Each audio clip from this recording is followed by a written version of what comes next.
لجملة النيران يبكي على اعتراف المالك المعالي سلطانية وسلمان لقدت الخلة والإرادة والعلم والحياة ما أراد أسد والبصر والكلام أغسل إرساء النيران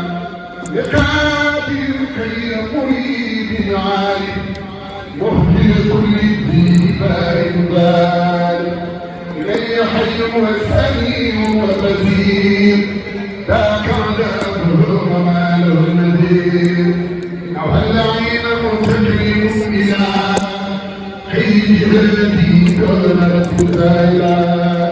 إن الشياطين قد ينفون مني بعصمتي وكلنا موضوع سألكم الأمر بالسجود كوني سائل اللاديوني وشياطين الجن وطردهم إلى كيداتي وإلى قسمتي لي حتى أدخل الجنة من وعد وتخرج الآلي القصيدة إذن وإن الأزيد لي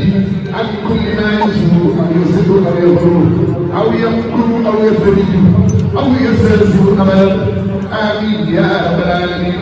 سبحان ربك رب العزة عما يصفون وسلام على المرسلين والحمد لله رب العالمين بسم الله الرحمن الرحيم وصلى الله تعالى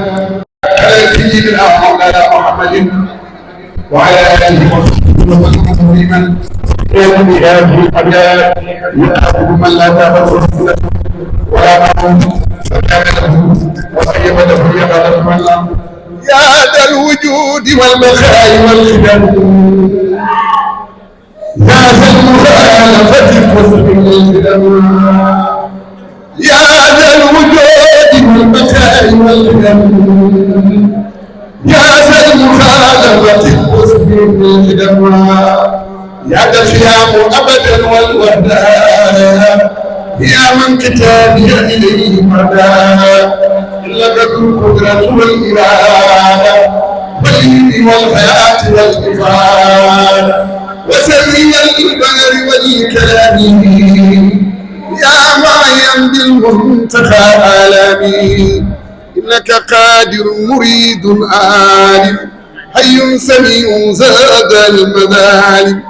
أنت بصير متكلم جذب لي كتابه المجيد من جدل لك بلا افتراء النسيان يا من كفاني ظلم النفسيان لك بلا افتراء الصلبيان يا من كفاني ظلم الخلبيان لك بلا شريك المعاني والمعنوية بلا معاني يا فاعلا بإذنه يجري القدر بخير عملك داسوت الكرم بجاه أحمد الكريم العالمي يا من به علمت ما لم يعلم يا ذا وجود وبقاء وقدم للعرش والكرسي تؤتي الخدم وهب الله تبارك وتعالى لنا بهذه التحيات دخول الجنة التي وعد المتقون بلا آفة ولا كدر ولا مكر ولا قرور ولا إيجاد ولا إذلال إنه وما بعد والله على ما نقول وكيل سبحان ربك رب العزة عما يصفون وسلام على المرسلين والحمد لله رب العالمين.